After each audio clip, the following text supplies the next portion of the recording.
சிறுவர் கதைகள். 4 பக்கமும். ரவி மிகவும் ஏழை குடும்பத்தைச் சேர்ந்தவன். இவன் தந்தை மட்டும் கூலி வேலைக்குச் சென்று வந்தார். ரவியைச் சேர்த்து அவர்கள் வீட்டில் 4 பேர். தந்தையின் தினக்கூலி அன்றாடம் அவர்கள் வயிற்றுப்பாட்டை கழுவவே சரியாக இருந்தது. சமயங்களில் கூலி வேலை கிடைக்காவிட்டாலோ, அன்றைய வேலைக்கு கூலி கிடைக்காவிட்டாலோ அன்று பட்டினிதான் கிடக்க நேரும். அல்லது அக்கம் பக்கத்தினரிடம் அரிசியோ பணமோ கடன் வாங்கித்தான் அன்றைய பாட்டை ஓட்ட வேண்டும்.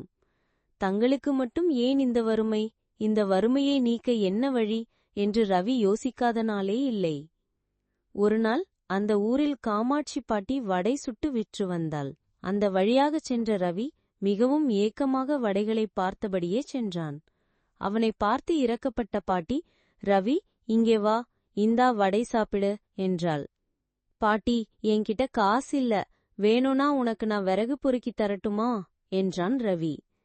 "சரிடாப்பா, இந்தா இந்த வடையை சாப்பிடு" என்றாள் பாட்டி. "ஏண்டா கப்பல் கவுந்த மாதிரி முகத்தை வச்சுக்கிட்டு இருக்க, என்னாச்சு உனக்கு?" என்றாள் பாட்டி.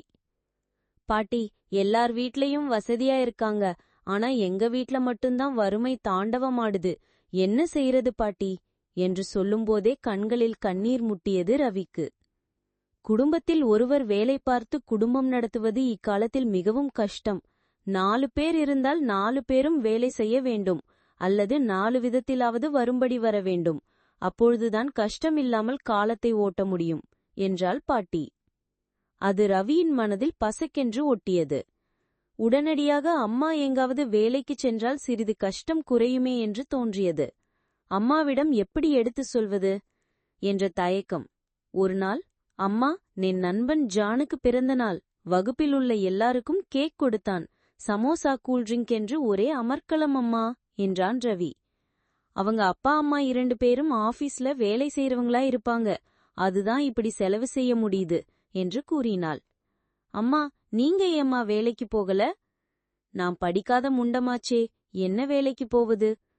"படிக்காத எல்லாரும் ஏதேதோ வேலை செய்யறாங்களே." "அப்ப என்னையும் வேலைக்கு போக சொல்றியாக்கும்? உங்க அப்பனே என்னை வேலைக்கு போக சொன்னதில்ல, நீ சொல்ற, போய்த்தான் பார்க்கிறேன். 1 ரூபாய் 2 ரூபாய் கிடைத்தால் காய்கறி செலவு காச்சே" என்று சொல்லிக்கொண்டே அம்மாவும் பிற வீடுகளில் வீட்டு வேலைகள் செய்தாள். முதலில் துணி துவைப்பது, 10 பாத்திரம் தேய்ப்பது என்ற எடுபிடி வேலைதான். சிறிதுதான் கூலி கிடைத்தது. சமையல் வேலைக்குச் சென்றால் நல்ல சம்பளம் கிடைக்கும் என்பதால் பின்னர் சமையல் வேலைக்குச் செல்ல ஆரம்பித்ததும் கஷ்டம் சிறிது குறைந்தது. தந்தைக்கு ஒரு நாள் வேலை கிடைக்காவிட்டாலோ அல்லது வேலைக்குச் சென்று கூலி கிடைக்காவிட்டாலோ சமாளித்துக் கொள்ள முடிந்தது. வேலைக்குச் செல்லும் வீடுகளிலிருந்து ரவிக்கு பழைய சட்டை டிராயர், தங்கைக்கு கவுன், தனக்கு பழம் புடவைகள் என்று வாங்கி வந்தாள். பண்டிகை காலங்களில் இனிப்பும் போனஸும் கிடைத்தது. வறுமை அவர்கள் வீட்டை விட்டு ஓடத் தொடங்கியது. "என் மகன் வேச்சை கேட்டதால்தான் நம்ம வீடு உருப்பிட்டது" என்றாள் அம்மா.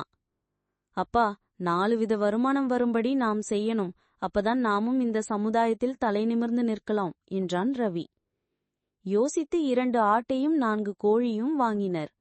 ஆடு குட்டி போட்டு எண்ணிக்கை வளர்ந்தன. வளர்ந்த ஆட்டை நல்ல விலைக்கு விற்றனர். கோழி முட்டைகளை விற்றனர். வீட்டு சமையலிலும் முட்டை இடம் பெற்றது. விருந்தினர் வந்தால் கோழியும் உணவாயிற்று. சிறிது பணம் சேரவும் மாடு வாங்க நினைத்து அதை செயல்படுத்தினர். மாடு பால் கறந்தது. பாலை வீட்டிற்கும் தாராளமாக பயன்படுத்தினர். மீதியை வீடுகளில் வாடிக்கை ஏற்படுத்தி கொண்டனர். வீட்டுத் தோட்டம் நன்கு வளர்ந்து காய்கறிகள் காய்க்க ஆரம்பித்தன. வீட்டிற்கு தேவையான காய்கறி போக மற்றவற்றை அக்கம் பக்கத்தில் விற்றனர். இப்போது அவர்களுக்கு கோழி முட்டை, காய்கறி விற்பனை மூலம் தயிர், மோர், வெண்ணெய், நெய் என்று பணம் சேர்ந்தது. ஆடு வளரும் போது பெரிய தொகையாக கிடைத்தது. அக்கம்பக்கத்தார் பண கஷ்டம் என்றால் இவர்களிடம் கடன் கேட்டு வந்தனர். ரவியின் தாய் கண்டிப்பானவர். அவர்களிடம் கடன் கொடுத்துவிட்டு வசூலுக்கு யார் அலைவது? திருப்பி தருவார் என்பதுதானே நான் நிச்சயம். அதனால் பணம் தேவையெனில் ஏதாவது பொருளை எடுத்து வந்தால் தருகிறேன், பணத்தை திருப்பி கொடுத்துவிட்டு பொருளை திரும்பி பெற்றுச் செல்லலாம் என கண்டிஷன் போட்டார் அம்மா. அதற்கும் சம்மதித்து பலர் கடன் வாங்கிச் சென்றனர். ஒரு அறை நிறைய பண்டம் பாத்திரங்கள் சேர்ந்து விட்டது. ஒவ்வொரு பாத்திரத்தின் மீதும் யார் பாத்திரமோ அவர்கள் பெயர் எழுதி ஒட்ட வேண்டியது ரவியின் வேலை.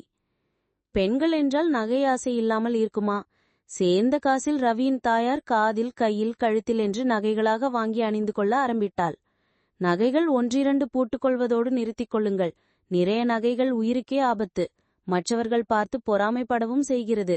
அதனால் நகையில் போடும் பணத்தை பேங்கிலோ போஸ்ட் ஆபீஸிலோ சேமித்து வைத்தால் சேமிப்புக்கு சேமிப்பு மாறிற்று, வட்டியும் வரும் என்று ரவி சொன்ன யோசனைப்படியே தன் தாய் பெயரிலும் தந்தை பெயரிலும் ரவி பெயரிலும் வங்கி கணக்கு ஆரம்பிக்கப்பட்டு பணம் செலுத்தி வந்தனர். சேமிப்பும் வளர்ந்தது, வட்டியும் சேர்ந்தது. வசதிக்கு கூடி குடிசை வீடு பிடிக்காமல் ஓட்டு வீடாகி அதுவே மாடி வீடானது. ரவி சொந்தமாக சைக்கிள் வாங்கிவிட்டான். பள்ளிக்கு கடைகளுக்கு செல்வது சைக்கிளில்தான். ரவியும் அவன் பெற்றோரும் நினைத்து பார்த்தாலே ஆச்சரியமாயிருந்தது. வறுமையில் உழன்று சோற்றிற்கே வழியின்றி சிரமப்பட்ட தாங்கள் இந்த நிலைக்கு எப்படி உயர்ந்தோம் என்று ஆச்சரியப்படுவர். ஐடியா சொன்ன காமாட்சி பாட்டிக்கு புடவை, பழம், ஸ்வீட், பணம் எல்லாம் சேர்த்து எடுத்துச் சென்று மரியாதை செலுத்தி மகிழ்ந்தான் ரவி.